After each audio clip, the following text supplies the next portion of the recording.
shirweynahan wacyigelinta ay bulshada qeybaheeda kala duwan ee ka soo qayb galeen kuna saabsanaa sidii gurmad loogu fidin karo dadka abaaraha saameynta uu ku yeeshay ayaa magaalada Muqdisho ka dhacay iyadoo ay ka soo qayb galeen qaar kamid ah wasiir ku-xigeenada xukuumadda federaalka Soomaaliya xubno ka socda maamulka gobolka Banaadir gudoomiyaasha degmooyinka gobolka Banaadir Culimaaddin rugta ganacsatada Soomaaliyeed ururka haweenka qaranka Soomaaliyeed ardayda jaamacadaha iyo marti sharaf kale intii uu socday kulanka ayaa waxa hadallo kooban ka jeediyay mas'uuliyiintii goobjoogka ka ahaa kulanka waxayna ka sheekeeyeen sida loogu gurman karo dadka abaarta saameynta uu ku yeeshay bulshada Soomaaliyeedna ugu baaqay in ay isgargaaraan aysan gacmo dibadda aysan sugin abaarahaas gurmad baa la rabaa Soomaalida isu gurmataa la rabaa inaynu dalkeena badbaadino maanta oo kale hanti dib looma dhigto sadqa haddaad bixisid ilaahay baa ballan qaaday inuu kuu badiyaba oo ku yamxaqu Allahu riba wa yurbi sadaqaat sadaqada ilaahay baa barbaarinaya hal shilin baad matalan bixisay hadda shilin bamalihine kun shilin baad bixisay ama $1 kiyo buural eg baad ilaahay hortiisa aakhira ka helaysaa waxaan qabaa arrin mataqaanaa Soomaaliyeed gurmanayaan hadii loogu baaqo idaacadaha lagala hadlo waana lagala hadli doonaa dadka iyaga u gurmano aan badbaadsano hadda waxaanu joognaa waqti waliba oo gurmadka aan samaynahay ilaahay inaan ugu garab karo dad badan iyo dhibaato badan aan baajino arrinta hadda waa bilow arrinta bilowga ah marka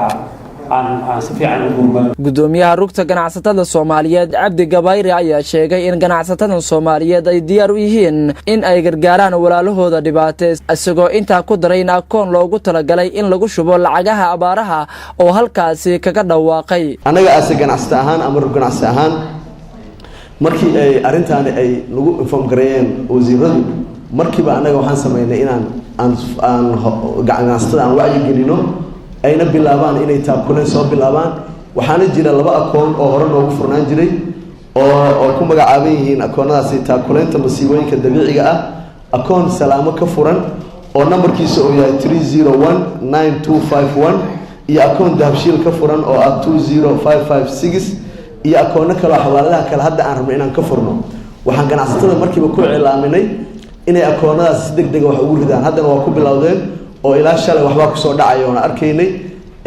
waan isleeyahay lacag fiican ka imaan doonta dhinaca ganacsatada Maxamed Aadan Guuleed Caanageele gudoomiye ku-xigeenka dhanka siyaasadda ee maamulka gobolka Banaadir ayaa sheegay in ay sameyn doonaan ololo loogu gurmanayo dadkaasi abaarta wehelka u ah sida ay gacan uga geysan lahaayeen maamul ahaan waxaynu balan qaadaynaa olole 3 wajiye inaan qaadno marka koowaad gobol ahaan waa tashan doonaa qasradeena gobolka wixii ku soo dhaca ayaanu hadii ilaahay idmo anagoo tashanay ayaa wixii looga aadan masiibada ka bixi doona markaan saas bixinayno insaaniyadda waxaa noo weydiiya arrin labaad oo ah Muqdisho hadda waxaa ku sugan 300 oo kun oo qof oo barakacyaal ah inta la diiwaan geliyay waxaanu ka cararaynaa inaanu barakacyaal kale inaysan noo imaan oo dadka meeshiisa lagu hayo talabaadna waxay tahay midii saaxiibka afrax oo hadda meeshan ka badan qaadayay inaanu degmooyinkeena ay abaabulno oo aynu u abaabulno inay wax bixiyaan arrinkaas oo waajib ah oo aan xitaa sunno ahayn tan saddexaad waxay tahay saaxiibkay shirwac arrintii uu codsaday oo roobdoonka ahayd ayaa waxaan isugu daraynaa allabari iyo roobdoon isu soo bax weyn oo ku saabsan inaynu gobol ahaan mas-uuliyaddaas aanu qaadano haddii ilaahay qadaro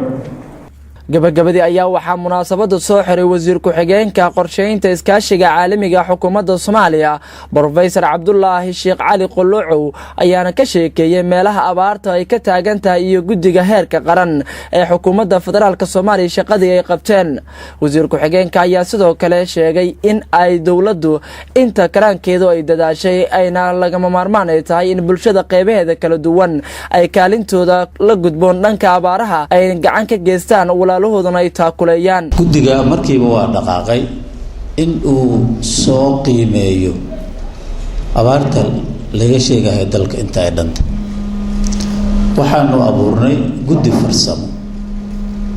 oo qaarkiisna xamar uu fadhiyey qaybta kalena aan u dirnay gobollada ilaa maantana jira gobol walba wax laga sheegaa si aanay u noqonin waa la yiri keliya itusi taabsi ay meesha u fadhiyaan oo iyagaa soo sheega meeshaas u saasaa ka taga meelo aadan u malayn karin ayay gaareen abaartu marka waxay saamaysay si dhaba u saamaysay gobolka Gedo gobolka ugu horeeyay waa gobolka Gedo meelo baad u baahan waa jira laakiin dibtiisa ugu weyn waa biyaha ilaa aad daraata aad ka maqlayseen caruur yar yar oo oon u dhintay oon bay u dhinteen waxay ka tagtay xaaladdu waad ogtihiin biyo marka la waayo shirkan ayaa waxa uu ku soo aadayaa xilli qaybo ka mid ah gobolada dalka ay ka jiraan abaaro xoogan isla markaana dawladda ugu baaqday beesha caalamka iyo bulshada Soomaaliyeed in ay gargaar u fidiyaan dadkaasi dhibaataysan Cabdirashiid Nuur Ibraahim telefishinka qaranka Soomaaliyeed magaalada Muqdisho.